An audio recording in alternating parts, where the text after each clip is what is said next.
Welcome to the A New Insight podcast, empowering and inspiring your journey to optimal health. Hosted by Dr. Supatra Tovar, clinical psychologist, registered dietitian, fitness expert, and author of Deprogram Diet Culture. Rethink your relationship with food, heal your mind, and live a diet-free life. I follow my guests' journey to optimal health, providing you with the keys to unlock your own wellness path. Tune in and evolve with us. Welcome back, everyone. We are back for the second half of our interview with women's life and transformation coach, international speaker, and best-selling author Rosie Aiello. Rosie gave us some invaluable insight into her inspiration to transform trauma into triumph. And I cannot wait to learn more. Rosie, welcome. Oh, yes. So good to be here again. So good to have you. So, as an international speaker and coach, what patterns do you see in the way culture and society silences survivors? And how can we break that cycle, please? We kind of touched upon it, the first time about how culture is. I have spoken to women in all parts of the world, and I swear to God, it was like we were all married to the same man. And this pattern of where we were talking about before, where women have to be people please, and we people please. We learn it from our mothers. We learn it just from society. We learn it from the television shows, the songs, all of these things. And I think, fortunately, a lot of that's changing, but still, it's so hardcore into we are the peacemakers, we are the givers, we are the caretakers, right? We do this. And so, well, if we want to be liked and loved, well, then we've got to do that. So it's very deep into the brain, right? It goes very deep into the brain. And because it's generational, it's a hard pattern to break, because then you've got your mother or your grandmother or your aunt. Well, what do you mean you're leaving him? Why don't you just stay? I've stayed. So you get those kinds of that kind of languaging, I believe. And the same cultural pressure that I've described is in all these countries around the world. It's there. It's how women are treated, period. There'll obviously exceptional women who are lucky enough not to succumb to this, but it is everywhere. And how do we break the cycle? We break the cycle for doing things like what you're doing and what I'm doing, saying this is not the way women deserve to be treated, period. And it doesn't mean, obviously, that we don't love our men. But I just don't get it, because men would get so much more out of us if they just treated us kindly. This is a hard struggle, because I think we're kind of built with, well, we want to be liked. We want to be shown as we're kind. But women don't understand. I mean, I surely didn't understand this. This is, as I was letting him, taking the responsibility, now after all this work, it's like, I didn't know how to say no to him. I was thought, oh, I'm going to lose you if I don't behave. And boy, does that keep you in line, right? So women have to learn that's not healthy. Yes. We have to learn what healthy relationships look like, the characteristics of healthy relationships, and what unhealthy relationships look like, unhealthy characteristics. Because you need both sides. You need to know, oh, I didn't know that wasn't normal. Yes. I think it's actually transgenerational trauma at play, because if you look Yes. back at the history of women, our safety really depended on us conforming, doing things that men wanted us to do, because physically we are not as strong as them, and they were overpowering us from the get-go. But what I think is really hopeful, I'm praying, is that as we move along through each generation, I think women are becoming stronger and stronger and learning how to break that pattern of conditioning. But it really does involve, and what is necessary is this generation to look at their daughters right now and to Absolutely. make a decision. And I think we're in this, very weird time right now where there's a lot of return to like the trad wives and like the old traditional, like you're supposed to be barefoot in the kitchen with, being pregnant. I think that it's so important now that we educate young girls that they have a voice, that they have rights, that they can create healthy boundaries. And when they do this, they can realize a much fuller life and be able to seek out like minded partners and Yes, mates that will respect them for who they are. Let's so pivot true. just for a second. Let's talk about forgiveness because that's a tough one. It is. Forgiveness of self or other, it played a big role in your healing journey. How do you guide clients to approaching forgiveness? Well, it's exactly what you said. It's a very tough subject. And there's 2 things, like you were just saying. It's just like there's forgiveness of yourself and there's forgiveness of the other person.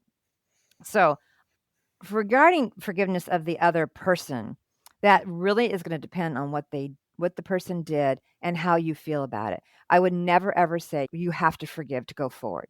I don't think it's healthy. I know that a lot of people will say you do that. I think that what's much more important is that you learn to forgive yourself. That's where you break free of the prison that has been, saying like, "Oh, I should have known. Why did I do that? I'm so stupid." The whole litany of putting yourself down, and that's where the compassion realism comes in. That's so important. Self-compassion, self-kindness is so critical during these stages to be able to forgive yourself, to let go of what you didn't know.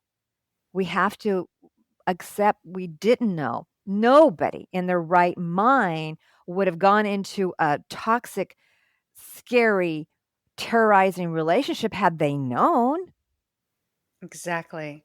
I've always had a problem with the word forgiveness until I read this book called Forgive for Good by Dr. Luskin. He's a Stanford professor. And the way that he couched it was life changing for me. Basically, he termed forgiveness as a lingering resentment that circles around your head like a low flying airplane that can never land. And he termed forgiveness in a way that was more about letting go of that resentment and how that frees you. So that doesn't mean you're condoning any behavior.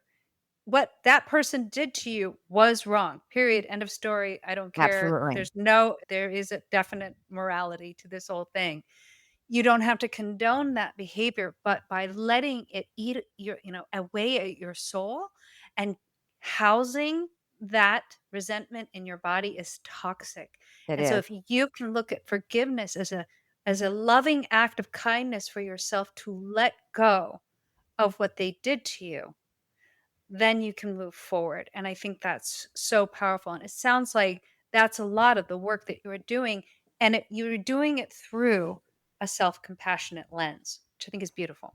Yes, that's exactly right. Because if you're, how I talking about before about negativity begets negativity. So if you're constantly in the state of getting back, that means you're still you've lost your power again. This is all about losing your power. So you've lost your power again as you're just like, well, how can I get back? And which is how I was in the very beginning, because I didn't have the skills. And that's okay to have to go through that pattern, but it'll still hold you back if you don't let it go and forgive yourself and be compassionate to yourself to move forward. Yes, absolutely. And I just encourage people go and read that book. It was really Yes, transformative for me. I really helped me understand that forgiveness is more about letting go than it is about condoning any kind of behavior. And yeah. you can move forward. He did a lot of work on the Protestants and the Catholics in Ireland and Mhm. all of that long-standing feud and how much that resentment kept fueling more and more fights and skirmishes. And he did a lot of work to actually help reduce that violence between the two groups. And brilliant stuff, just really amazing. So, as someone who rebuilt her life from the ground up, what advice would you give to women who are just beginning their journey of leaving a toxic relationship? How did they even start? Get support.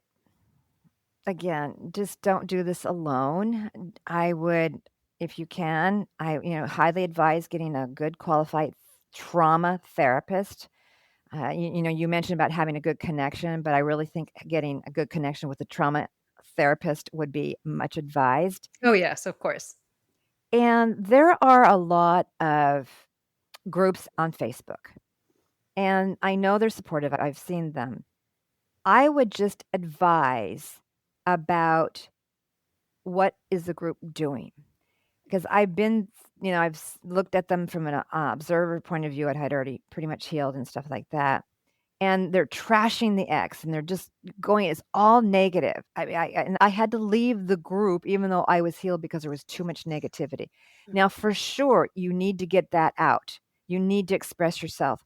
But then there's a point where it's not going to be helpful because you'll stay in that negativity. It's just like where you're talking about forgiveness, where if you're staying in that negative energy of resentment and this and that, you're not going to be able to move forward. So be very careful when you're doing that.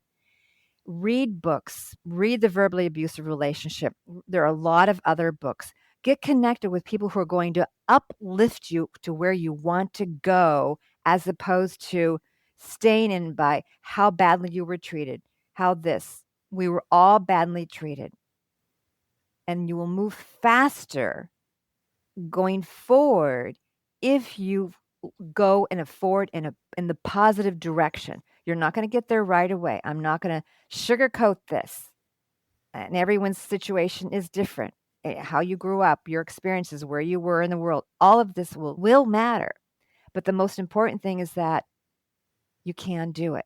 And those, even if you don't believe the mantra, I didn't have a plan B for that escape. There was no plan B. I didn't even know I didn't have a plan B. I just knew this was going to work. And the same thing, having that deep belief that, God, my life looks like blankety blank right now. But you know what? I can take a step forward and I can take another step forward. Yeah, I don't know what boundaries means, but I'll find out. I don't know what my values are, but I'll find out. Just having that openness to learning to move forward and making sure that you're surrounded by kind people who support you. Absolutely. And I would say anyone who's in a financial situation where they might not think that they can leave, there are so many women's shelters out there. There's so many organizations that are open to helping women get back onto their feet. So that just requires a little bit of searching around. You certainly can do that. If you're actually in physical danger, you can do the hand signal of putting your thumb in and then your fingers over that and giving that to anybody that you might see on the street, especially if you need help right away. Getting into a safe space, I think, is the first big step for anybody coming out of an abusive relationship. You'd be surprised how many people would want to help you. Even if you have family members who are encouraging you to stay, there's always going to be somebody who's going to say, nope, that is not okay for you. And you need to leave that. And I can help you do that. Then getting into therapy. If there's a financial barrier to therapy, there's a group called the Open Path Collective. It's wonderful. They have a whole group, a collective group of therapists who offer either free or very, very low cost therapy to individuals who cannot afford it. You can also look, if you, like in California, we have Medi-Cal. If you are very low income, you can go and seek and find a therapist through there as well. And so there's a lot of ways to be able to Yes. get help. Community mental health centers, Mhm. and certain community mental health centers are really wonderful because they not only provide you therapists, they provide help linking you with housing, linking you with financial aid, trying to get job information for you so you can find meaningful work. So there's plenty of people out there who really want to help, especially women and children find health and safety and, you know, a removal from that toxic environment. So, Rosie, you've written, spoken, and coached globally. What's one story of transformation from your clients that has deeply touched you? Yeah. I want to share this story because it has lots of aspects to it. So this is actually a friend of mine who I ended up coaching, and she was telling me, she was living on the East Coast at the time, and she met this guy online, which is really common these days, and she was just he was just wonderful to her. He was so kind and just treated her like a queen, and that's how she wanted to be treated. And he says, "Look," he came out to visit her, and he says, "I want you to come back with me. I mean, I just wanna be with you all the time." So before she knew it, she had sold everything, put what she could in her car, and drove across the United States to Washington State and moved in with him. And I'm listening to her because now I'm not at the stage of coaching her yet, okay, but the bells were ringing in my head. And she says, "Yeah, he wants me to help him with his business because she was a speaker on stage, successful entrepreneur, dynamite personality, just a dynamite personality." And so she said, "Yeah, and he wants me to do this, and then he wants me to travel with him because he has this business." And I go, "Okay." And I go, "Well, what about you?" He goes, "Well, I'll just do that on the side." So already I want people to see the pattern that happens, right? Mm, The pattern that happens. And so I go, "Okay." And so I started to just try to bring to her attention what things were happening. Again, she didn't mm, ask for my advice yet or for my mhm. coaching. And then one time he grabbed her hair, pulled her hair. That's not a good sign. Okay. And then she called me, "Rosie, I need help." I go, "Okay." And that was probably about a month and a half into the relationship. And she says, "I don't know what to do. Hey, we got engaged." Oh, so this is another pattern where everything goes it's called love bombing, where Yes. everything is good and everything is sweet and they say all the right words, and if you've felt that you grew up and you didn't have enough love in your life and you're finally finding somebody who gives this to you, it's just like honey to you. It's so sweet and it feels good. But if Mhm. it's really fast, I mean, some marriages, I know, they got married a month later and they've lasted for 20 years. But there are warning signs here. Everything was really fast and it's all about him and you just start to disappear. She could not, I swear, sh this may sound gross, she could not go to the bathroom with the door closed. Oh my goodness. So she goes, "I'm getting out of here." I go, "Okay." So she leaves and I'm talking to her in the car. She goes, "He started to follow me. He wants me back. He loves me." I go, "What are you gonna do?" She goes, "I don't know." I go, "Maybe he needs some time away." And as I was coaching her, just trying to bring alive what was healthy and what wasn't healthy. But the dynamics of these kinds of personalities are very strong, right? It's very strong. And so she goes back. I knew she was gonna go back. I could feel that she was gonna go back. So she went back. And then, "Rosie, I need you." I go, "You deserve to be treated with kindness. You deserve a man who respects you. You are a dynamic woman." I had to remind her who she really was deep down, and I had to keep reminding her. And we plotted her second escape, which was the final escape. This happened within 2, 2.5 months of the love of her life, so she thought, to this being entrapped, how everything happened so quickly. She sold everything. She didn't have a home. She had just what was in her car. He wanted her to move in with him. He wanted her to do work with him in his business, even though he was quite vague. And she could, "Oh yeah, well I can do my work in the truck while he's doing blah blah blah blah," you know. And she made excuses and excuses, and then the mistreatment got bigger and bigger. And even though he said the words, "I love you, you're the love of my life," you have to watch for their actions. Of And so course. as I was doing this, she just like and to this day, just thanks me to no end for helping her get out and stay out of that relationship. And she's now with somebody, and she's doing fabulous because that's who I know who she was. Just Yes. on stage, commanding a whole audience of thousands of people. Yes. I think that there's a really important takeaway from this story. There's many important takeaways, but really want to home in on the love bombing. I think that is the most insidious and the most common tactic that an abuser will employ to bring in the person that they're trying to control.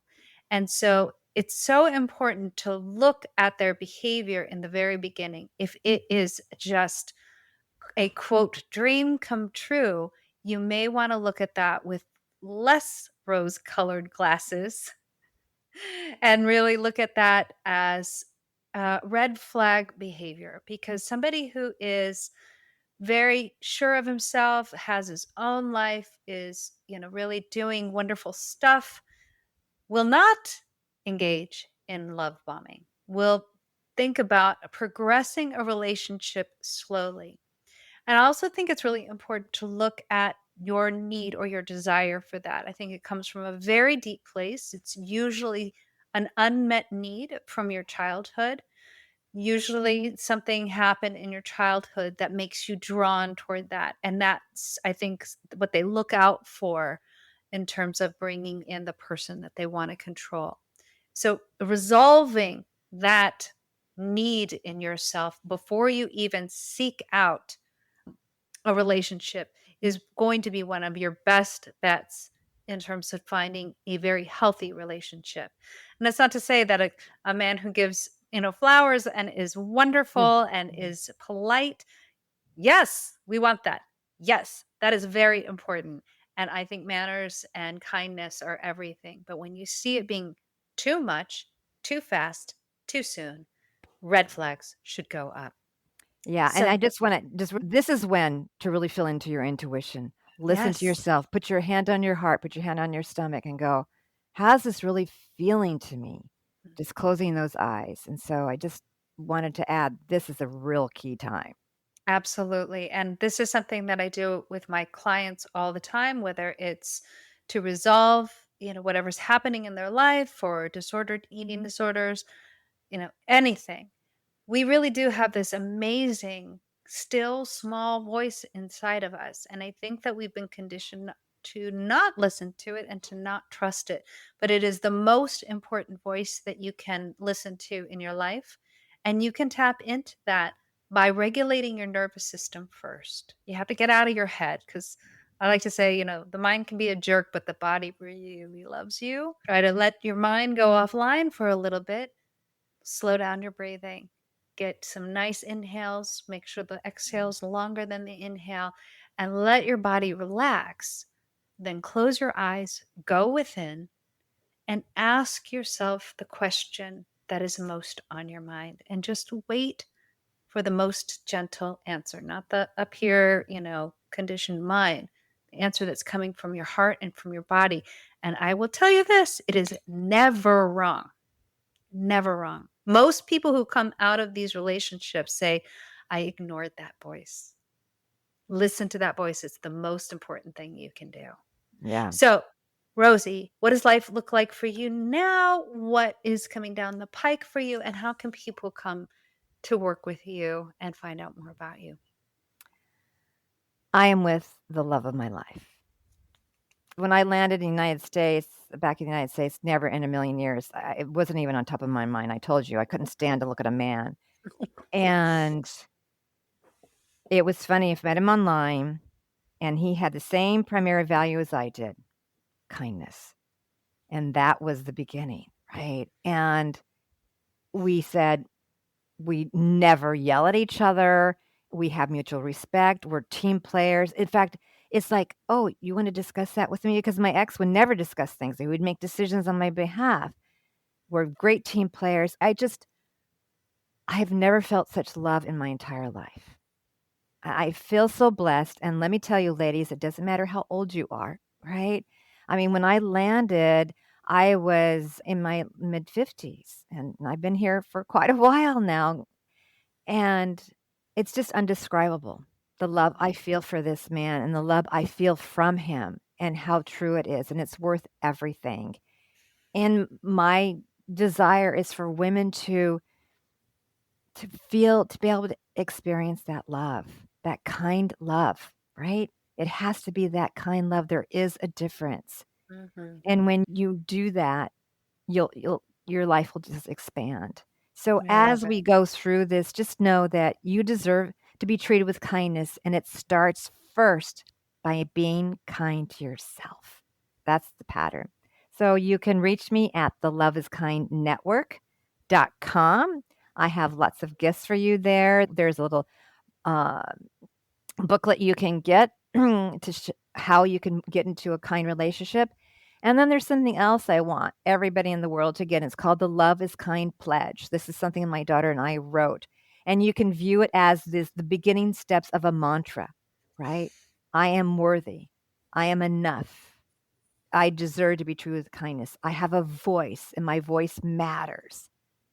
All these short phrases, and to abide by that and just remind yourself of who you want to become if you're not there yet. I love this. And we will have that link in the show notes and all of her other links and information for you all. Rosie, thank you so much. Your story is really inspiring, and I hope it helps people who might be trapped in relationships that are very, very harmful for them find their way towards health, stability, and kindness. So thank you, Rosie. Thank you for giving me this opportunity. It was a pleasure to be with you. Yes, and thank you everyone for joining me. I am looking forward to our next exciting interview, and I really hope you join me next time. Bye, everybody. Thanks for tuning into the A New Insight podcast. Please remember the contents shared on this podcast is for entertainment purposes only and does not constitute medical advice. You can find us anywhere podcasts are streaming, on YouTube at my.anu.insight and at anu-insight.com under the A New Insight podcast tab. And follow us on our socials at my.anu.insight on Facebook, Instagram, TikTok, and Threads for more updates. Tune in next time and evolve with us.